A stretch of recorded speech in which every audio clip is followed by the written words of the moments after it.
ಬೆಟ್ಟದ ದೇವಿ ಬೆಟ್ಟದ ರಸಮ್ಮ ಪಾದವೇ ಗತಿಯೆಂದು ನಾ ಬಂದೆ.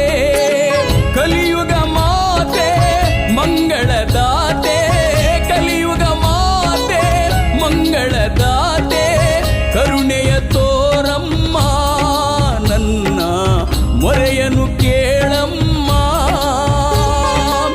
ಕರುಣೆಯ ತೋರಮ್ಮ ನನ್ನ ಮೊರೆಯನು ಕೇಳಮ್ಮ.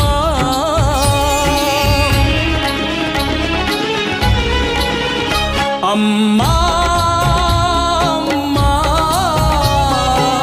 ಬೆಟ್ಟದ ರಸಮ್ಮ ನನ್ನ ಕಷ್ಟವನ್ನು